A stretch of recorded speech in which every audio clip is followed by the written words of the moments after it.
बच्चा party. Keep watching बच्चा party. Like, share and subscribe our channel बच्चा party. 6 हारों की चोरी।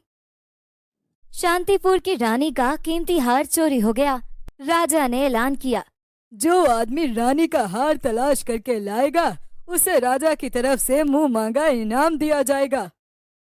ये सुन सब लोग रानी का हार तलाश करने लगे, मगर किसी को हार ना मिला। अगली सुबह चाचा बुद्धू हल्का होने के लिए जंगल की तरफ जा रहा था कि उसे रास्ते में एक हार मिला। अरे ये हार तो मुझे रानी का लगता है, मैं अभी उसे देकर मुंह मांगा इनाम ले लेता हूँ। ये कहते ही चाचा बुद्धू राजा के दरबार में पहुँच गया और कहने लगा, मैं रानी साहिबा का हार तलाश करके लाया हूँ। ये सुनकर राजा ने रानी को बुलाया। रानी ने हार को देखा और कहने लगी, ये हार मेरा नहीं है, लेकिन ये हार मेरी नौकरानी का है। तुम्हें इनाम के तौर पर चांदी की अंगूठी दी जाएगी। ये सुनकर चचा बुद्धू का मुंह सूज गया और पेट दुखने लगा, क्योंकि मुंह मांगे इनाम की खुशी में उसने पेट हल्का भी नहीं किया था। दूसरे दिन चिड़चिड़ी बुआ उठी तो कहने लगी, मैं कितनी मोटी होती जा रही हूँ, मैं आज से वॉक पर जाऊंगी। ये कहकर वो बाहर वॉक पर चली गई। तभी वहाँ उसे सड़क पर एक हार दिखाई दिया। अरे ये हार तो बहुत महंगा लग रहा है। तभी उसे याद आया, कहीं ये रानी साहिबा का हार तो नहीं। ये कहकर चिड़चिड़ी बुआ ने हार उठा लिया और राजा के दरबार में पहुँच गई। मैं रानी साहिबा का हार तलाश करके लाई हूँ। ये सुनकर राजा ने रानी को बुलाया। रानी ने हार को देखा और कहने लगी, ये हार मेरा नहीं है, लेकिन ये हार मेरी नौकरानी का है। तुम्हें इनाम के तौर पर चांदी की अंगूठी दी जाएगी। ये सुनकर चिड़चिड़ी बुआ रोने लगी, क्योंकि उसने तो सोचा था कि मुंह मांगे इनाम के साथ साथ वो नाश्ता भी रानी के साथ कर लेगी। तीसरे दिन अन्नू की माँ उठी तो वो पूजा के लिए मंदिर चली गई। अभी वो रास्ते में ही थी कि उसे एक हार दिखाई दिया। अरे ये हार तो बहुत कीमती लग रहा है। तभी उसे याद आया, कहीं ये रानी साहिबा का हार तो नहीं। ये कहकर अन्नू की माँ ने हार उठा लिया और राजा के दरबार में पहुंच गई। मैं रानी साहिबा का हार तलाश करके लाई हूँ। ये सुनकर राजा ने रानी को बुलाया। रानी ने हार को देखा और कहने लगी, ये हार मेरा नहीं है, लेकिन यह हार मेरी नौकरानी का है। मैं तुम्हें इनाम के तौर पर चांदी की अंगूठी दूंगी। ये सुनकर अन्नू की माँ वापस मंदिर चली गई। चौथी सुबह पारो उठी और वो स्कूल जाने के लिए तैयार होने लगी।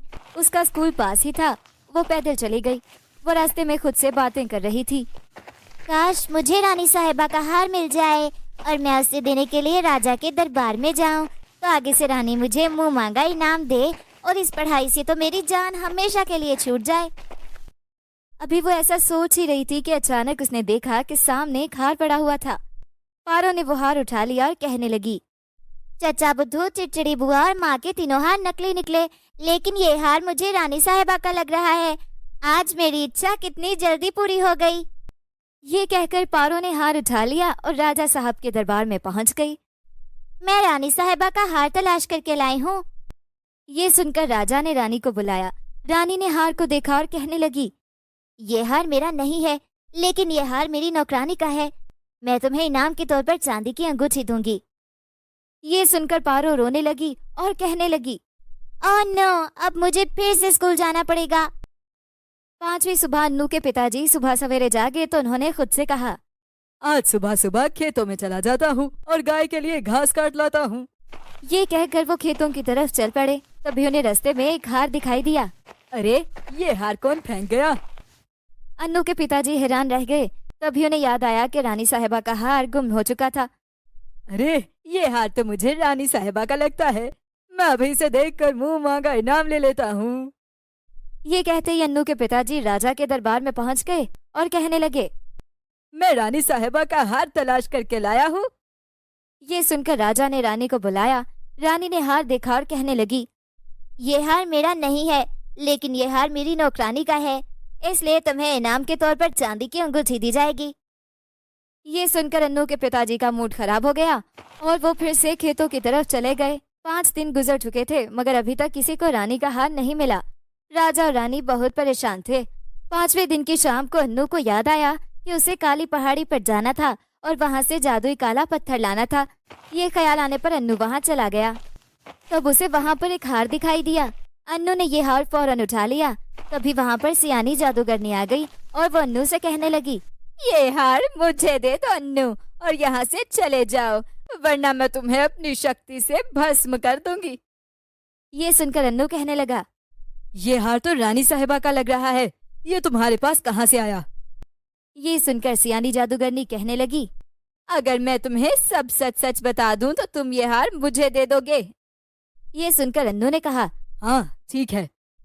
ये सुनकर सियानी जादूगरनी ने उसे बताया, दरअसल मैं शांतिपुर के राजा के साथ शादी करना चाहती थी, मगर रानी ने उससे शादी कर ली और यूं मैं देखती रह गई। मैं रानी से इंतकाम लेना चाहती थी। कोहकाफ के जिन ने मुझे बताया कि रानी की जान इसके हार में कैद है। मैं उस रानी का हार चुराने गई, मगर वहाँ तो 6 हार पड़े थे।